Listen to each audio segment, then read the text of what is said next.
Hi everyone, it's Miriam with a Y. I get a lot of questions regarding the airbrush that I use, so I thought it just might be best to make a really quick separate video about it so that you can find that easily when searching through the videos.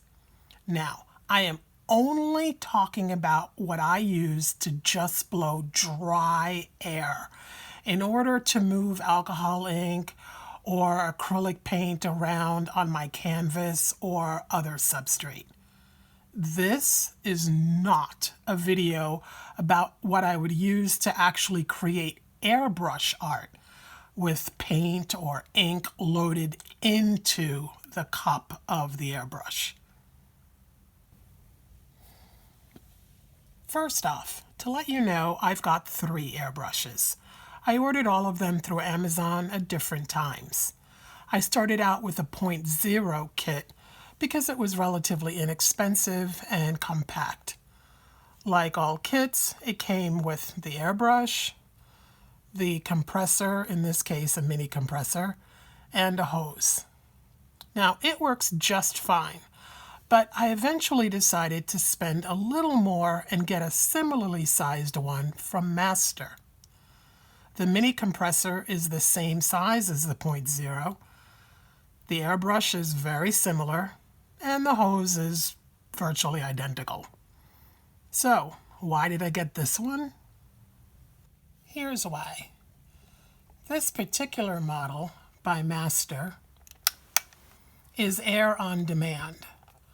Unlike a lot of other models you'll see out there, air on demand means that this motor, once it's on, only runs when I'm pulling or pushing on the trigger of the actual airbrush.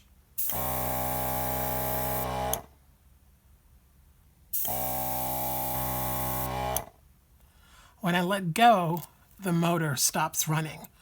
It's still on, but it won't make any noise or actually run the motor unless I'm pulling or pushing on the trigger. Lots of other models you come across will run the motor continuously once you turn it on. That's what my first airbrush, the 0.0, does.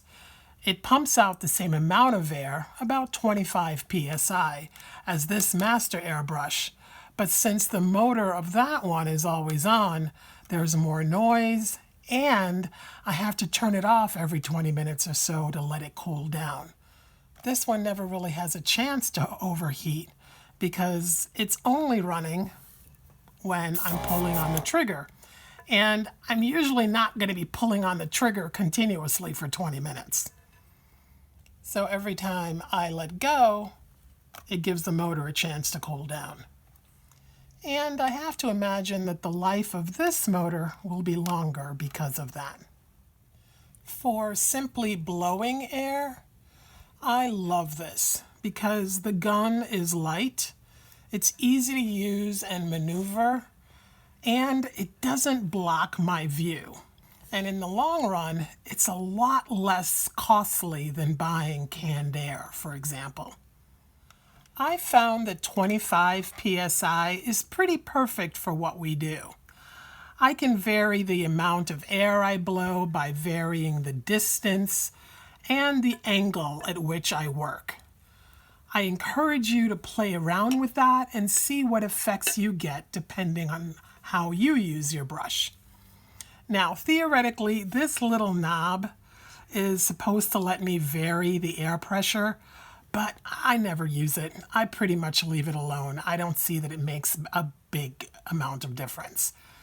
If you want to be able to seriously control your airflow, you're going to need to move up to a compressor with a regulator.